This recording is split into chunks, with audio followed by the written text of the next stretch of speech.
Hello students, आज हम करेंगे चैप्टर 2 फ्रैक्शंस एंड डेसिमल्स के बाकी के आगे के पॉइंट्स। इसमें पहला पॉइंट है इक्विवेलेंट फ्रैक्शन, दूसरा है simplification through addition and subtraction, third point है simplification through multiply and divide. इसके अंदर मल्टीप्लाई वाला जो पोर्शन है वो लास्ट वीडियो में मैं आपके साथ डिस्कस कर चुकी हूँ। And the last one is statement based question. तो वो स्टेटमेंट बेस्ड क्वेश्चन हम बाद में करेंगे, पहले इनके बेसिक्स को पढ़ते हैं। So the first one is equivalent fraction. Equivalent fraction क्या होते हैं? दो या दो से ज़्यादा फ्रैक्शन जब हम बना सकते हैं और सारे के सारे एक बराबर ही हों, जो सारे एक जैसे ही हों, उन्हें हम इक्विवेलेंट फ्रैक्शन कहते हैं। जैसे 2/4 एंड 4/8, ये दोनों ही हमारे इक्विवेलेंट फ्रैक्शन कहलाएंगे। क्यों? क्योंकि 2/4 को अगर हम सपोज 2 से काटते हैं, क्योंकि 2 में भी आता है और 4 में भी आता है, तो ये एक कॉमन नंबर है। तो अगर हम इस 2/4 को 2 से रिड्यूस करते हैं या कैंसिल करते हैं, ये मैंने डिवाइड कर दिया, तो आंसर आया है 1/2। ऐसे ही 4/8, इसमें क्या है, 4 और 8 में 4 कॉमन है, तो हम इस वैल्यू को 4 से डिवाइड कर सकते हैं। ये यहाँ पे 4 से डिवाइड हो जाएगी वैल्यू, देन अल्टीमेटली आंसर आएगा 1/2। तो सबसे पहली बात जो हमें ध्यान रखने की ज़रूरी है इक्विवेलेंट फ्रैक्शन में, वो ये कि जो फ्रैक्शनल नंबर है, जिस भी नंबर को हम रिड्यूस कर रहे हैं, वो एक कॉमन नंबर से ही हमें करना है। तो कॉमन नंबर जैसे कि यहाँ पर जो है 4 था, यहाँ पर 2 था, तो कॉमन नंबर होना ज़रूरी है। अब मैं अगर इनको बोलूँ कि हम इन्हें 4 से 2/4 को 4 से डिवाइड कर देते हैं, तो वो पॉसिबल नहीं होगा, क्योंकि 4 से तो 4 डिवाइड हो जाएगा, पर 2 तो नहीं डिवाइड हो पाएगा। तो इसीलिए हमें कोई ऐसा नंबर लेना है जो दोनों में ही कॉमन नेचुरल नंबर हो। इसके बाद इसका एग्जाम्पल हम ले सकते हैं, जैसे 3/7। 3/7 इक्वल्स टू 9/21 इक्वल्स टू 15/35। ये सारी वैल्यू इक्वल हैं। क्यों?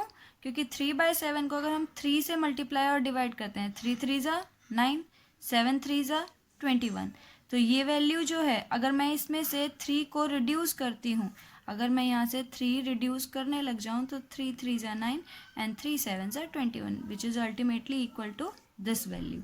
ऐसे ही 3/7 को अगर हम 5 से मल्टीप्लाई और 5 से डिवाइड करते हैं, तो 3 5 ज़ा 15 एंड 7 5 ज़ा 35।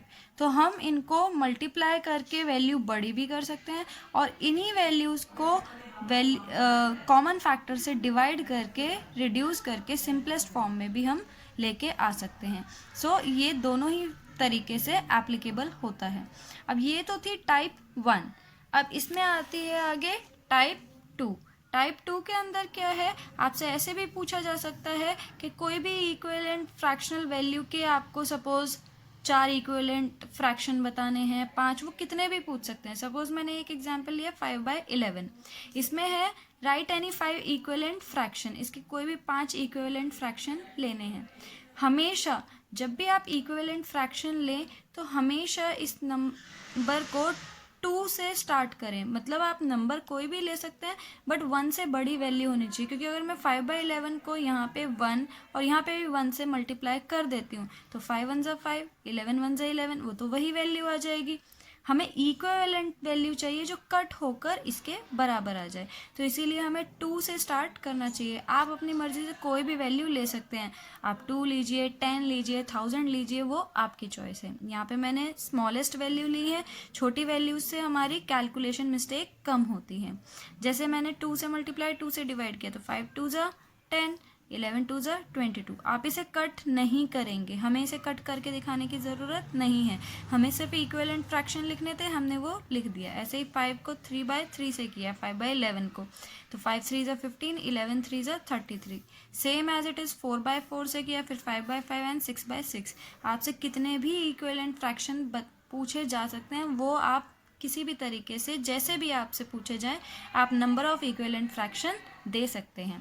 सो आई होप ये आपको समझ आया होगा टॉपिक। इसके लिए नोट यही है कि हमेशा जो भी नंबर आप लें, वो 1 से बड़ा लें मल्टीप्लाई और डिवाइड करने के लिए, जो नंबर मैं ये बता रही थी। सेकंड है कि आप हमेशा वैल्यू अपनी मर्जी की ले सकते हैं। ऐसा कोई कंपल्जन नहीं है कि आप यहाँ पे 2 या 3 इस तरीके की वैल्यू लें। आप किसी भी वैल्यू को लेके यहाँ पे मल्टीप्लाई डिवाइड कर सकते हैं।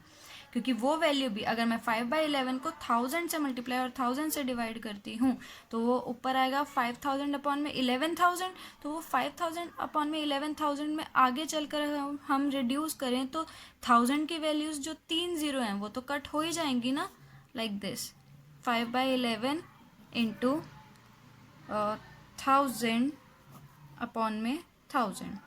हम हमेशा वही वैल्यू लेंगे जो ऊपर ले रहे हैं वही नीचे लेंगे ताकि आगे चल के हमें रिड्यूस करनी भी हो तो ये पूरी कट हो जाए।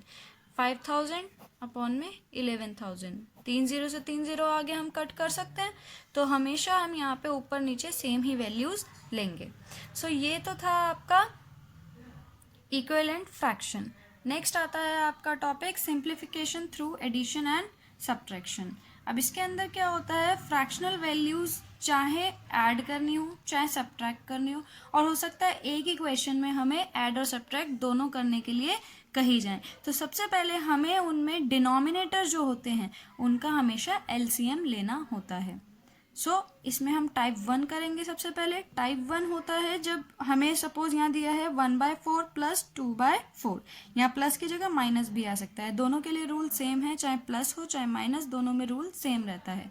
अब यहाँ पर फर्स्ट केस है कि अगर आपका डिनोमिनेटर सेम है, जैसे यहाँ दोनों में आपको 4 दिख रहा है, तो एलसीएम इसमें दोनों का ही सेम है, सेम डिनोमिनेटर होने से सेम एलसीएम हो गया, तो उस केस में हम 4 को एज इट इज़ लिखेंगे और जो ऊपर की वैल्यू है उनको भी एज इट इज़ लिख देंगे विद देयर साइन। अब यहाँ प्लस का साइन है तो यहाँ प्लस, अगर माइनस का होता तो माइनस, तो यहाँ 1 + 2 3 हो गया, 3/4 ये हमारा आंसर है। तो ये बहुत शॉर्टेस्ट कैलकुलेशन होती है, आप डायरेक्ट ऊपर वाली वैल्यूज़ को ऐड करके लिख सकते हैं। नेक्स्ट है हमारा सेकेंड टाइप। इसके अंदर होता है कि अगर हमें दो वैल्यूज़ दे रखी हैं डिनोमिनेटर में, पर वो दोनों ही वैल्यूज़ अलग हैं और उनके बीच में कुछ भी कॉमन नहीं है, जैसे 5 और 4। 5 और 4 के अंदर कोई भी डिजिट कॉमन नहीं है, तो हम उन दोनों का एलसीएम लेंगे। इस केस में आप क्या कर सकते हैं, 5 को 4 से डायरेक्ट मल्टीप्लाई करके 20 लिख सकते हैं। करने को तो आप एलसीएम जैसे करते हैं नॉर्मली आप कर सकते हैं, पर आप नोटिस करेंगे कि जो वैल्यूज़ जिनके अंदर कुछ भी कॉमन नहीं होता है उनका लास्ट में अल्टीमेटली एलसीएम भी वही आता है जो इन दोनों को मल्टीप्लाई करने पे आता है। तो मैंने डायरेक्ट यूज़ किया है 5 4 ज़ा 20, आप एलसीएम चेक कर सकते हैं। अब इसके अंदर जो 20 आया उसे हम डिनोमिनेटर में रखेंगे। डिनोमिनेटर वाली वैल्यू से हम इस वैल्यू डिनोमिनेटर वाली वैल्यू को इस वैल्यू से डिवाइड करेंगे, that means 20 divided by 5, answer आया 4। ये है वो 4, तो हम इस 1 को इस 4 से मल्टीप्लाई करेंगे, तो 1 4 ज़ा 4। ऐसे ही 20 को 4 से डिवाइड करेंगे, तो 20 को 4 से डिवाइड करने पे क्या आएगा 5, ये है वो 5, तो 3 5 ज़ा 15, ये 15 आ गया। 4 + 15 19/20, ठीक है। इसमें अगर माइनस का साइन होता तो हम माइनस का साइन भी ले सकते थे। Next is type 3। टाइप 3 के अंदर क्या होता है, यहाँ पे मैंने माइनस का साइन ले लिया है ताकि बच्चों को कन्फ्यूजन ना हो कि वो सिर्फ प्लस के ही क्वेश्चंस ना करें, हम माइनस के भी क्वेश्चन कर सकते हैं। अब यहाँ पे मैंने मिक्स्ड वैल्यू भी ले लिया। सो सबसे पहले तो हम मिक्स्ड वैल्यू को सॉल्व करके इम्प्रॉपर फ्रैक्शन में लेके आएंगे, तो 2 8 ज़ा 16, 16 + 7 इज़ 23/8। ऐसे ही माइनस 6 4 ज़ा 24, 24 + 3 27/4। तो ये दो हमारी वैल्यूज़ तो सॉल्व हो गई हैं। इसके बाद हम 8 और 4 का एलसीएम लेंगे। अब यहाँ 8 और 4 दो डिफरेंट वैल्यूज़ है, बट 8 और 4 में दोनों में कॉमन एक नंबर है, दैट इज़ 4। तो अगर ऐसा कोई नंबर आता है जो कॉमन है, दो सपोज 4 के टेबल में 4 भी आता है और 8 भी आता है, तो ऐसी वैल्यूज़ में जो आपको बड़ा नंबर दिखता है वही एलसीएम हो जाएगा। तो इसमें एलसीएम क्या होगा 8। एक बार मैं फिर से समझा देती हूँ, अगर दो वैल्यूज़ हैं और दोनों अलग हैं बट दोनों एक ही टेबल में आ रही हैं, जैसे 4 1 ज़ा 4 और 4 2 ज़ा 8, तो इस केस में बड़ा नंबर जो है वही एलसीएम बन जाएगा। सपोज यहाँ 12 होता या 16 होता, वो भी तो 4 के ही टेबल में आ रहे थे, तो वो वैल्यूज़ भी क्या हो जाएंगी, वही नंबर एलसीएम बन जाएगा। तो अब 8 को डिवाइड करते हैं 8 से, 1 आएगा, 1 × 23 23, माइनस का साइन। 8 को 4 से डिवाइड करेंगे, 2 आएगा, 2 × 27 54। तो हमारी वैल्यू आई 23 माइनस 54 अपॉन में 8। अब इसको नॉर्मल जैसे हम माइनस करते हैं वैसे ही माइनस करेंगे, और क्योंकि माइनस 54 की वैल्यू बड़ी है और उसके आगे क्या है माइनस का साइन, तो हम यहाँ भी क्या लगाएंगे माइनस, तो माइनस 31/8 हमारा अल्टीमेट आंसर है। क्योंकि ये इम्प्रॉपर फ्रैक्शन है तो हम इसे मिक्स फ्रैक्शन में भी लिख सकते हैं, ये आपकी चॉइस है। Next is simplification through multiply and divide. अब इसके अंदर मल्टीप्लाई वाला जो है हम फर्स्ट वीडियो में ऑलरेडी कर चुके हैं। इसके सेकंड में है हमें बेसिकली डिवाइड सीखना है। जैसे सपोज क्वेश्चन दिए है 3/4 डिवाइडेड बाय 3/2। अगर इस तरीके की हमें कोई वैल्यू दिखती है तो उसके अंदर हम क्या करेंगे 3/2 को, जो कि सेकंड वैल्यू है, हमेशा सेकंड वैल्यू, ये सेकंड वैल्यू, इसका हम रेसिप्रोकल कर देंगे। तो रेसिप्रोकल होने पे ये क्या वैल्यू आएगी 3/4 तो एज इट इज़ है, और 3/2 का रेसिप्रोकल होता है कि जो ये न्यूमरेटर वैल्यू है ये डिनोमिनेटर में चली जाएगी और डिनोमिनेटर न्यूमरेटर में, तो ये हो जाएगा 2/3। तो 3/4 इंटू 2/3, पहले डिवाइड का साइन था वो मल्टीप्लाई बन गया, जो 2 था वो ऊपर आ गया, 3 नीचे आ गया। अब इन वैल्यूज़ को हम रिड्यूस करेंगे, ये हमने कैंसिल कर दिया, 3 1 ज़ा 3, 3 1 ज़ा 3, 2 1 ज़ा 2 एंड 2 2 ज़ा 4। अब ये हो जाएगा, जो वैल्यूज़ बच जाती है उन्हें हम एज इट इज़ मल्टीप्लाई कर देते हैं, तो 1 1 ज़ा 1 एंड 2 1 ज़ा 2। तो ये है हमारा अल्टीमेटली आंसर। ठीक है, इसका एक और एग्जाम्पल लिया है हमने, इसके अंदर मल्टीप्लाई भी लिया है और डिवाइड भी लिया है ताकि आप लोग अच्छे से इसे क्लैरिफाई हो पाए आप लोगों को। तो सबसे पहले मिक्स फ्रैक्शन खोलेंगे, 4 1 ज़ा 4, 4 1 ज़ा 4, 4 + 1 5, तो ये हो गया 5/4 इंटू 1/12, और ये डिवाइड का साइन हटाने के लिए हम क्या करेंगे मल्टीप्लाई। तो मल्टीप्लाई होने पर ये 14 ऊपर और 5 नीचे, तो ये वैल्यू मैंने यहाँ पर लिख दी है। ये हो गई रेसिप्रोकल वैल्यू 5/14 का 14/5। तो ये वैल्यूज़ हमने सिंप्लीफाई करके लिख दिया। अब इनके अंदर हम देखेंगे कुछ कैंसिल होता है तो हम कैंसिल करेंगे। देखो ये 5 से 5 कैंसिल हो गया, 4 से 14 कैंसिल हो गया। अब इसके अंदर और कुछ भी कॉमन नहीं है, हम इस 2 से इस 12 को कैंसिल नहीं करेंगे क्योंकि दोनों ही डिनोमिनेटर में है। हमेशा न्यूमरेटर और डिनोमिनेटर की वैल्यू कैंसिल होती है। तो 1 1 ज़ा 1, 1 7 ज़ा 7, 2 12 ज़ा 24, 24 1 ज़ा 24। तो ये हमारा फाइनल आंसर होगा। इसका एक और एग्जाम्पल हम ले सकते हैं, 5/6 ऑफ 3/4 डिवाइडेड बाय 7/8 इंटू 1 1/2। इस केस में सबसे पहले 5/6 एज इट इज़ लिख लिया, ऑफ की जगह आएगा multiply, 3/4 as it is divide की जगह मल्टीप्लाई, और ये हो गया हमारा साथ के साथ रेसिप्रोकल। और इस मिक्स फ्रैक्शन को भी हमने खोल लिया। ये इस तरीके के क्वेश्चंस आपसे पूछे जा सकते हैं, मैंने इसीलिए ये आपको सॉल्व करके दिया है। अब 5/6, अब हम देखेंगे कौन सी वैल्यू डिडक्ट हो सकती है। जैसे ये वैल्यू इससे हो सकती है 3 1 ज़ा एंड 3 2 ज़ा, ठीक है, यहाँ पे भी 3 है तो मैंने यहाँ पे 3 1 ज़ा एंड 3 2 ज़ा कैंसिल कर दिया है। फिर उसके बाद 2 को मैंने यहाँ से कैंसिल कर दिया, 2 4 ज़ा। आप कैसे भी चाहें इन वैल्यूज़ को कैंसिल कर सकते हैं। हम ऐसे भी कर सकते हैं, यहाँ पे 3 1 ज़ा 3 2 ज़ा, उसके बाद ये वैल्यू 2 1 ज़ा 2 4 ज़ा, और 4 से 4 पूरा कैंसिल। तो वैल्यू बची हमारी 5 इंटू 3 15 एंड 7 2 ज़ा 14। तो आप ऐसे मल्टीप्लाई करें या ऐसे मल्टीप्लाई करें, आंसर सेम आएगा। और इसे मैंने मिक्स फ्रैक्शन में फाइनली लिख दिया।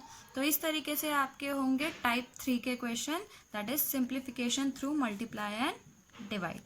इसके बाद आएंगे हम इंट्रोडक्शन ऑफ बोर्ड मास। अब ये हमारे लिए एक मेन टॉपिक है क्योंकि बोर्ड मास जो होता है ये हाई वेटेज के क्वेश्चन आते हैं इसके।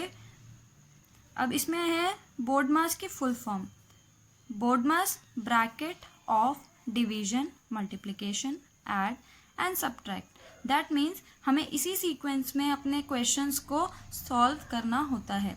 जैसे कि आपको सबसे पहले तो ब्रैकेट्स पता होना चाहिए। ब्रैकेट्स हैं, एक ये होता है राउंड ब्रैकेट, ये होता है हमारा कर्विकल bracket, and the last one is square bracket. और हमें इन्हें इसी सीरीज में सॉल्व करना होता है। हमेशा अगर हम कोई भी एल्जेब्रिक क्वेश्चन कर रहे हैं तो उसके अंदर अगर हमें ब्रैकेट्स दे रखे हैं तो हमेशा बोर्ड मास का हमें प्रोसेस फॉलो करना चाहिए। सेकेंडली, हमेशा राउंड ब्रैकेट को पहले सॉल्व करें, उसके बाद कर्विकल एंड लास्ट में स्क्वायर ब्रैकेट, और इस प्रोसेस से सॉल्व करें। अगर आपको ब्रैकेट नहीं दिए हैं, बिल्कुल भी नहीं दिए हैं ब्रैकेट, तो सबसे पहले देखेंगे कहीं ऑफ है तो हम ऑफ की वैल्यू को सॉल्व करेंगे। फिर देखेंगे कहीं डिवाइड की वैल्यू है तो पहले डिवाइड सॉल्व करेंगे। इससे पहले वाले क्वेश्चन में भी मैंने आपको क्या करके दिखाया था, पहले डिवाइड की वैल्यू को रेसिप्रोकल किया था। तो बिल्कुल वैसे ही पहले डिवाइड को सॉल्व करेंगे, उसको रेसिप्रोकल वैल्यू में कन्वर्ट करेंगे, वो मल्टीप्लाई में हो जाएगा। फिर मल्टीप्लाई करेंगे, फिर एडिशन करेंगे एंड लास्ट में सब्ट्रैक्शन। बट अगर किसी ब्रैकेट में, सपोज ये मेरे को ब्रैकेट दे रखा है और इसमें हमें वैल्यू दे रखी है 1/6 माइनस 2/7, सपोज ये वैल्यू दे रखी है और बाहर दे रखा है 7/11 डिवाइडेड में, तो हम ये नहीं करेंगे कि इस वैल्यू को पूरी को उठा के हम रेसिप्रोकल कर देंगे, उल्टा नहीं करेंगे। पहले हमें बोला है राउंड ब्रैकेट को सॉल्व करना, तो हम इस राउंड ब्रैकेट को पहले सॉल्व करेंगे। सॉल्व करने के बाद एलसीएम लेके जो वैल्यू आ जाएगी अल्टीमेटली, उसको फिर हम रेसिप्रोकल करेंगे और ये मल्टीप्लाई में कन्वर्ट होगा। लेट्स सी एक क्वेश्चन करते हैं जिससे आपको ये ज़्यादा क्लैरिफाई हो सकेगा। अब यहाँ दे रखा है आपको एग्जाम्पल 1। देखिए इसके अंदर मैंने एक भी ब्रैकेट नहीं लिया है। अब ब्रैकेट नहीं है, सबसे पहले इस मिक्स फ्रैक्शन को इम्प्रॉपर फ्रैक्शन में कन्वर्ट किया, डिवाइड की जगह मल्टीप्लाई करके इसे रेसिप्रोकल में लिख दिया, ऑफ की जगह मल्टीप्लाई 11/9 एज इट इज़ और प्लस 5/6 भी एज इट इज़। अब इन दोनों में हम सबसे पहले क्या करेंगे, क्योंकि हमारा बोर्ड मास का फॉर्मूला क्या कहता है, BODMAS, तो ब्रैकेट है नहीं, ज़रूरत नहीं है। ऑफ हमने सॉल्व कर लिया, डिवाइड हमने सॉल्व कर लिया, अब बचा हमारा मल्टीप्लाई। तो मल्टीप्लाई के अंदर हम ये 3 डिजिट इकट्ठे मल्टीप्लाई कर सकते हैं। अब क्योंकि इनके अंदर कुछ भी ऊपर नीचे कॉमन है नहीं जो कट हो सके, तो हम डायरेक्ट वैल्यूज़ को मल्टीप्लाई करेंगे। तो 19 10 190, 190 इंटू 11 1910, ऐसे 3 3 9, 9 9 81। तो ये वैल्यू हुई हमारी 1910/81 प्लस 5/6 एज इट इज़। अब इन दोनों वैल्यूज़ का हम क्या लेंगे, एलसीएम। एलसीएम के लिए वही होगा, दोनों को हम एलसीएम लेंगे तो वैल्यू आएगी 162। अब इस 162 को हम यहाँ लिखेंगे, 162 से 162 को हम 81 से डिवाइड करेंगे। देखो 162 को 81 से डिवाइड किया तो वैल्यू आई 2। अब 2 को इस 1910 वैल्यू से मल्टीप्लाई करेंगे। ऐसे ही हम करेंगे 162 को 6 से डिवाइड किया तो आंसर है 27। अब इस 27 को 5 से मल्टीप्लाई करेंगे तो हमारी इससे वैल्यू आई 3820 प्लस इससे वैल्यू आई हमारी 135 अपॉन में 162। इन दोनों को क्योंकि प्लस का साइन है ऐड करके ये हमारा फाइनल आंसर आ गया। ये तब है जब हमें ब्रैकेट नहीं दे रखा है। अब एक लार्ज क्वेश्चन जिसके अंदर हमें दे रखा है कि अगर ब्रैकेट दिया हो तो हम उसे कैसे सॉल्व करेंगे। जैसे दिया है 2/11 ऑफ, ये हमें स्क्वायर ब्रैकेट बड़े वाला दिया है, फिर 1 3/4 माइनस और ये पूरा ऐसे दे रखा है। अब इसके अंदर सारी वैल्यूज मोस्टली आपको मिक्स फ्रैक्शन की दिख रही हैं, तो सबसे पहले हम मिक्स फ्रैक्शन सॉल्व करेंगे। इन क्वेश्चंस को स्टेप बाय स्टेप कीजिए क्योंकि हर स्टेप के मार्क्स होते हैं। तो 2 × 11 22, 22 प्लस 2 24/11, तो इसको इससे मल्टीप्लाई करके 22 प्लस 2 24/11, ऑफ की जगह multiply 4 1 4, 4 + 3 7/4 minus 2 5 10, 10 + 1 11/5 minus 1/3 as it is. इसको सॉल्व करेंगे 8/5, इसको सॉल्व करेंगे 3/2 और ये एज इट इज़ बाकी का लिख दिया मैंने। अब 24/11 ये सारी वैल्यूज़ आप देखिए, मैं सिर्फ इस वैल्यू को सॉल्व कर रही हूँ, अपने सिर्फ राउंड ब्रैकेट को सॉल्व करूँगी, बाकी वैल्यू ये देखो सारी वैल्यूज़ एज इट इज़ लिखी जाएंगी। सिर्फ इसको 5 और 2 का एलसीएम 10, क्योंकि दोनों के बीच में कोई कॉमन नंबर नहीं है तो एलसीएम डायरेक्ट 10 आ जाएगा। 5 2 = 10, 10 को 5 से डिवाइड किया 2, 2 8 = 16 माइनस 10 को 2 से डिवाइड किया 5, 5 3 = 15। ये हो गई हमारी वैल्यू सॉल्व। नेक्स्ट स्टेप में सारी वैल्यूज़ फिर से एज इट इज़ सेम आएंगी। ये राउंड ब्रैकेट अब मैंने हटा के डायरेक्ट 16 माइनस 15 कितना हुआ 1, और क्योंकि 16 की वैल्यू बड़ी है तो उसके आगे क्या है, कोई साइन नहीं है तो प्लस का साइन है, तो इसीलिए ये क्या हो जाएगा 1/2। 10, तो इसके आगे कोई साइन नहीं है, दैट मीन्स ये प्लस का है। अब इसके अंदर हम और क्या सॉल्व करेंगे, इसके अंदर अब हम सॉल्व करेंगे इन दो वैल्यूज़ को, क्योंकि हमारा बोर्ड मास कहता है कि ब्रैकेट ऑफ डिवीजन मल्टीप्लिकेशन, तो इसके अंदर ये वाला ब्रैकेट बचा है और इस ब्रैकेट के अंदर भी हमें पहले क्या करना होगा, अब पहले मल्टीप्लाई करना होगा। तो रूल वही है, आपको ब्रैकेट भी देखने हैं और साथ के साथ ये सीक्वेंस भी देखना है। ब्रैकेट भी है हमारा और ब्रैकेट के अंदर हमारा क्या है, मल्टीप्लाई भी है, तो पहले मल्टीप्लाई करेंगे। 1 1 ज़ा 1, 3 10 ज़ा 30। बाकी स्टेप्स मैंने एज इट इज़ लिखे हैं, 24/11, 7/4 और इवन 11/5 एंड 5/13, वो एज इट इज़ आएंगे। अब ये इन दोनों का एलसीएम होगा 5 और 30, दोनों ही अलग वैल्यू पर दोनों 5 के टेबल में आती हैं और 30 बड़ी वैल्यू है तो 30 ही एलसीएम हो जाएगा। 30 को 5 से डिवाइड किया 6, 6 11 ज़ा 66 माइनस 30 डिवाइडेड बाय 30 1, 1 को 1 से मल्टीप्लाई किया 1, बीच में माइनस का साइन था तो माइनस का ही लगा दिया। नेक्स्ट स्टेप में फिर से वही सारी वैल्यूज सेम, 66 माइनस 1 65/30। अब यहाँ माइनस क्यों आया, ये माइनस इसकी वजह से नहीं आया, ये माइनस आया है इसकी वजह से, ये माइनस यहाँ आ गया। ठीक है, अब हमारा ये ब्रैकेट कर्विकल ब्रैकेट भी खत्म हो गया, अब बचा हमारा स्क्वायर ब्रैकेट। तो स्क्वायर ब्रैकेट के अंदर हम देख लेंगे कोई वैल्यू हमारी डिडक्ट होती है तो हम इन दोनों में से वैल्यू डिडक्ट कर लेंगे। अब इनमें देखो 13 1 ज़ा और 13 5 ज़ा 65, कट हो गई वैल्यू। ऐसे ही 5 1 ज़ा एंड 5 6 ज़ा 30, तो हमारी वैल्यू एक्चुअल में क्या बची, 24/11 as it is, 7/4 as it is, और इन दोनों से वैल्यू हमारी बची 5 1 ज़ा 5 एंड 6 1 ज़ा 6। तो कहाँ आप इतनी बड़ी वैल्यू को मल्टीप्लाई करते हो, उससे बेटर है कि हमारी वैल्यू रिड्यूस होके छोटी हो गई। अब 24/11 फिर से एज इट इज़, ये ऐसे ही दोनों का एलसीएम लिया 24। आप इसको डायरेक्ट कैंसिल नहीं कर सकते क्योंकि बीच में माइनस का साइन आ रहा है, तो पहले आप इनका एलसीएम लेंगे, दोनों का एलसीएम आया 24। अब 24 को 4 से डिवाइड किया 6, 6 7 ज़ा 42 माइनस 24 को 6 से डिवाइड किया 4, 4 5 ज़ा 20, तो इसलिए 42 माइनस 20 आया। अब 42 को 20 से माइनस करेंगे तो 22 आएगा, 24 एज इट इज़। अब हम इसे कैंसिल करेंगे तो 24 से 24 कैंसिल, 11 1 ज़ा एंड 11 2 ज़ा, तो लास्ट में अल्टीमेटली हमारा आंसर क्या आया, 2। सो आई होप आपको आज की वीडियो समझ आई होगी। Thank you.